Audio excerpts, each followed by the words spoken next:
Let's call the Board of Adjustments to order. And the first item we have on our agenda, I suppose, is roll call. Yep. I'm ready. Board Member Wengler, Here. Jansen, Here. Seifert, Here. Lee, Here. Clark. Here. Thank you. We do have a quorum today.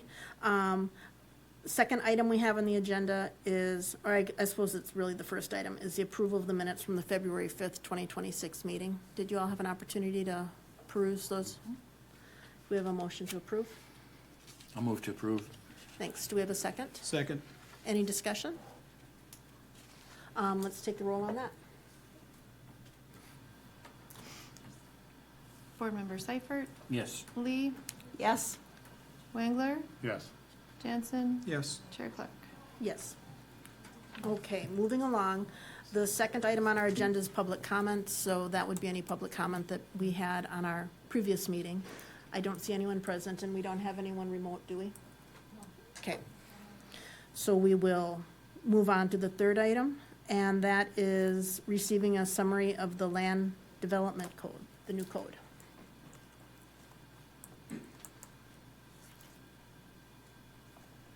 Okay, Chair Clark, Board of Adjustment. So thank you for having us on the agenda here to discuss some changes to the zoning and subdivision ordinance for the city of Bismarck, something that's been in the works for a number of years, been talked about for even longer than that. So we're calling it the Land Development Code. It is the same Title 14 that you've been working with for the entire existence of the Board of Adjustment. It's a new, pretty much we call it a rewrite, so all new language, although a lot of the concepts have remained the same, really a lot of structural changes, and so we did not present this as a strikeout and underline. There's just too many of those changes, so it's done as a repeal and replace. The City Commission did approve this on May 26, although it becomes effective on October 1st, so there's a little bit of an interim period where as staff, we have some time to get our act together in terms of the forms and applications and procedures and all of that, but also for the applicants and the public to really understand what the implications are and maybe adjust some of their own plans accordingly.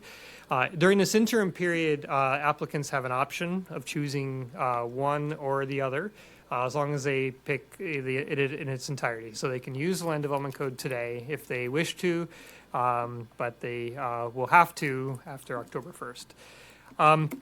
So, the summary, I can be very brief on the summary. There's a lot more information on this if you would like to. The Planning and Zoning Commission, we had a presentation with them that was 45 minutes long with all sorts of charts and maps and all of that. I'll spare you that and just focus on things that I think will affect you directly as a Board of Adjustment. One thing, too, just to be aware of, though, the document has changed quite a bit, and hopefully it's a little bit more user-friendly. We have a use table, which I think of as sort of the best entry point into the Land Development Code. Most people are really trying to find out what type of use is allowed and where. And so that's the place to go for that. And once you get to the use table, that'll introduce you to all the different districts and as well as any specific requirements that may apply just to that use.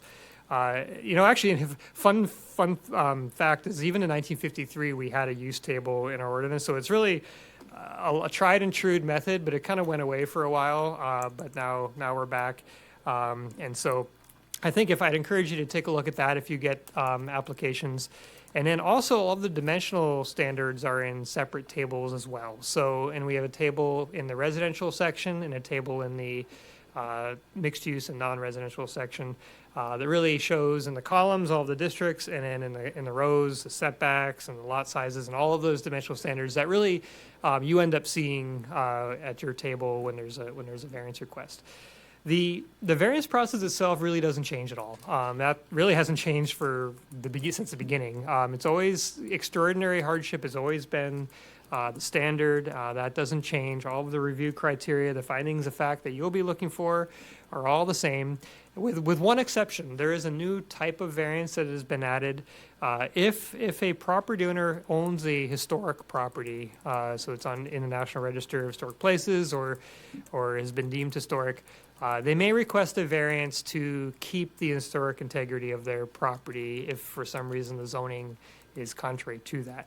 So they don't need to show extraordinary hardship. They may have an option that would be possible to meet the code. However, it would involve diminishing the historic integrity of their structure. So we do have that in here as well. If that would come up, that they could come to your table and ask for that permission.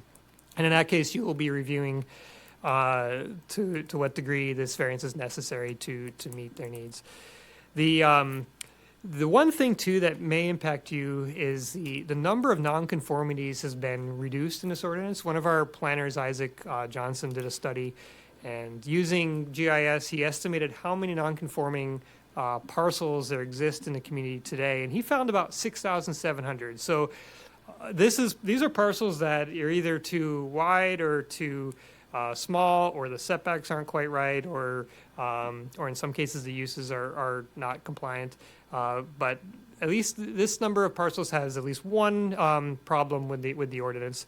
And so as a result of the changes to the Land Development Code, he redid this analysis and found 890 non-conforming parcels. So really a reduction of 85%. A lot of it has to do with some of the central areas of the community, especially north of downtown.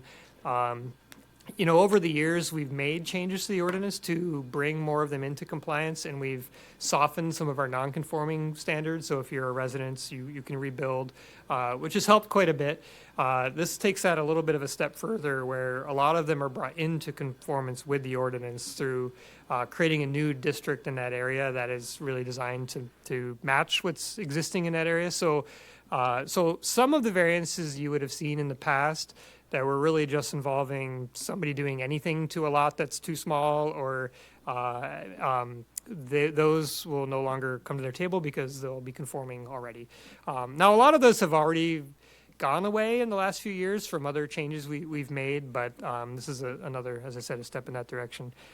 There are abilities in some cases for staff to make adjustments, but for those, they may deal with stormwater or access management or some very technical criteria that would go to the often engineering department to make judgments on such things, site triangles, if there's certain cases where engineering standards could trump the standards of the ordinance. There's the ability to do that administratively without having to come to the Board of Adjustment or the Planning and Zoning Commission. So there is a section on that, but certainly the variance process is still there. It's a very important procedure for anybody. We all understand that as much as we research this, as much as we have public input and stakeholder input, there are always situations that will not fit. So this is an important escape valve. I will say another role of the Board of Adjustment is to hear appeals. The appeal process also is pretty much exactly intact as it was before. There are the appeals that you would hear are appeals to administrative decisions. So if myself or Brady, the building official, or perhaps the city engineer were to make a judgment and somebody were to appeal that, it would come to your table. We do have a new code enforcement officer, which I think you'll be introduced to shortly. And so we do expect you may in the future see more of these. If we are taking action, the part of the enforcement process that is written into the Land Development Code is that we will always write a letter stating what is the interpretation of the code to state why we believe as staff that they are in violation. And in that letter, there's always an appeal option. So they would have the option to appeal that letter to this board, and you'll hear that. And then for the appeals, as you, I'm sure, are aware, the criteria is a little bit different than a variance. It's not extraordinary hardship. It's whether you believe the ordinance was accurately applied in that situation. So I just state that to say not much has changed, but that you may see more of those in the future as people do get letters and opt to take that option. So if you have any questions, obviously it's quite a long document and I've really skimmed the surface, but happy to try to answer them.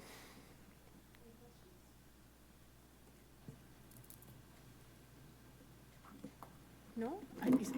You did such a good job Okay. summarizing. Thank you. And then on other business, we have an introduction, is that right?